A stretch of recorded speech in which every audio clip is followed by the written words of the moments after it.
Good morning and welcome to today's instalment of the KBC's vlog series of characters of the Bible. And today we're looking at Barnabus, or should I say Joseph. There are many Josephs in the Bible, but this Joseph was changed to Barnabas. And the word Barnabas comes from the word for son of encouragement. It can be translated as. So encouragement comes from the N part, or it can be as to put in or with, and then courage is heart, or from the base of the word heart. So it can be to hearten or to put heart into something. And I like that sort of distinction of how encouragement can be. It's like to lift someone's heart or something. And we've all met someone who, when we see them, they lift our spirit or lift our heart, we can say. And it's always nice to be around that person that can push us along, lift us up. Sometimes it can be a hard word, but afterwards they feel the encouragement that they say you can do better than this, or you're able to do this. So what do we know about Joseph, or Barnabas, shall I say? So he's from Cyprus. He was a Levite. So we find him in the book of Acts, and he was famous for selling his land to make provision for the early church. So he was an encouragement, but leading by example. And so that's such a big thing. I hadn't thought of this before, but looking into it, I heard someone say that the selling of the land would be so much more than like selling a car or a house these days, something that it's got monetary value, but not such an emotional value. So selling of the land will have been such a big thing for him to do. It's been so tied up in his family for decades, maybe say centuries, and handed down generation to generation. And maybe many people in his family would have been buried on that land. So that strengthened the bond between the family and the land that they owned. And again, it can be seen how important it was when the year of Jubilee, where people would have their land handed back to them if they had had to give it away for payment of debts or something like this. So it's such a big part, and he was making a big statement with this. And he was a wealthy person, it seems, with having land to give, but that made it all the more that he was willing to give it up for the early church, and making provisions for the church that was growing. And he was spirit-led for doing that, and maybe he's the least known person, most important founder of the early church. We hear a lot about Paul, as he's written many of the books, and we'll look into that in a minute. He was the leader, and Paul was his helper, not the other way around, as we might imagine. And he chose to probably see the best in people. So it's quite a thing that someone decides to change your name from Joseph to Barnabas, or meaning son of encouragement. This is quite an accolade to have, that someone thinks that much of you that they change your name to have such a great meaning.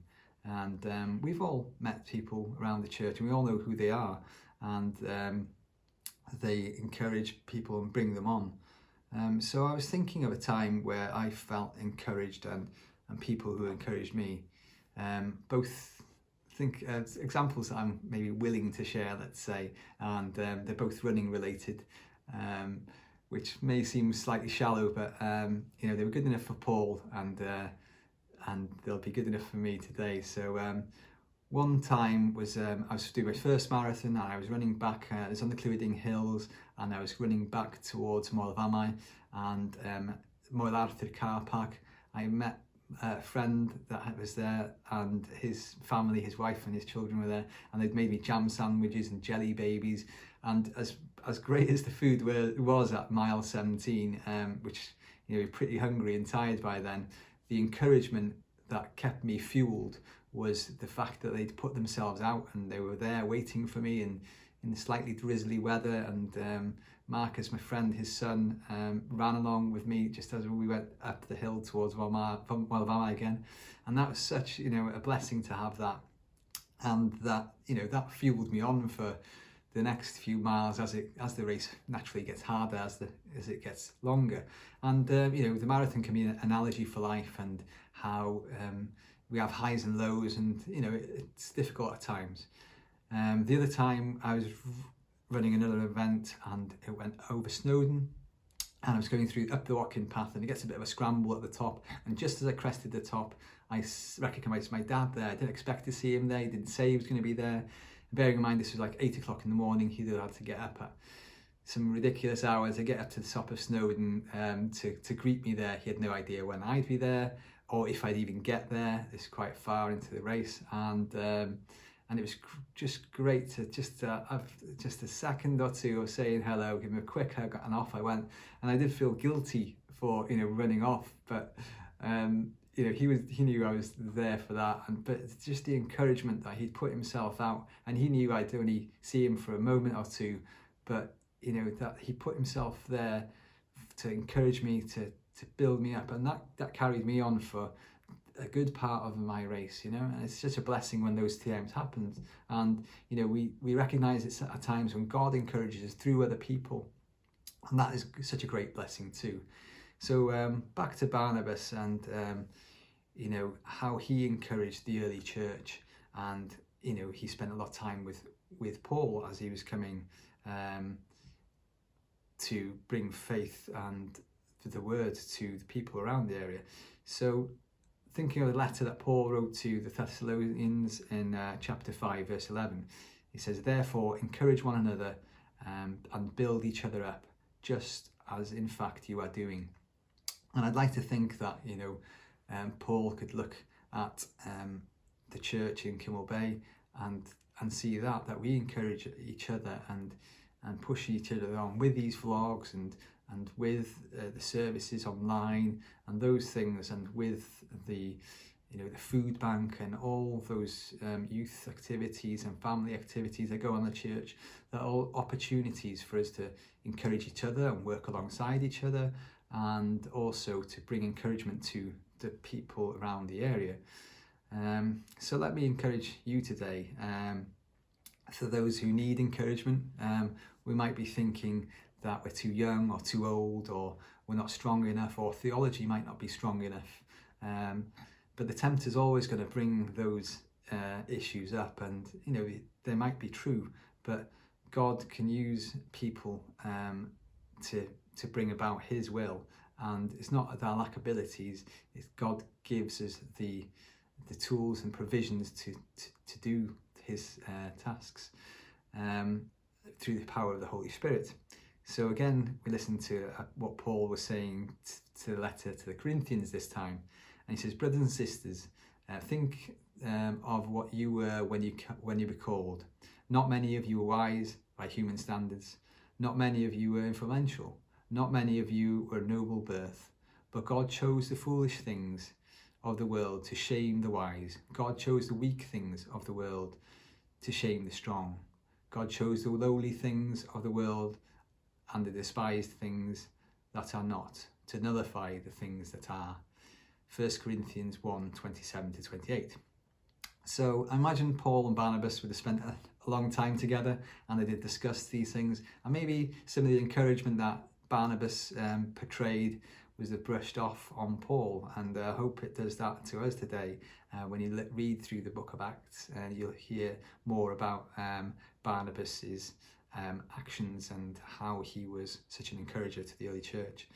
And to the second group of people is the encouragers, and keep encouraging those who are doing the work, and keep praying.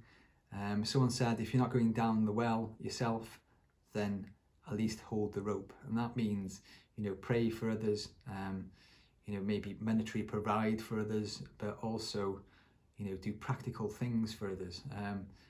But hold them in your prayers, the people that need the encouragement, and maybe let God know that they are being encouraged in the background, or maybe tell them that you're going to pray for them. So supporting our church family and our Christian friends and family, and people who aren't coming to faith, and show them that, you know, how God's encouraged you and us to change our lives. So I'll finish this. So, you know, imagine that we're doing a sport and the world champion is there, and he's going to show us tips and tricks of how to do something, and pointers. And imagine how encouraged you'd feel that, you know, the world champion is showing you how to do this particular sport, be it golf and getting the swing, or be it mountain biking or football.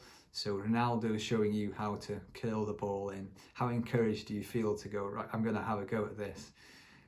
But think on the encourager that Christ has put in us, the Spirit of God, the Holy Spirit, and how much more encouragement could we possibly need than that to know that the Spirit of God is in us and that we can carry out the tasks that we need to do.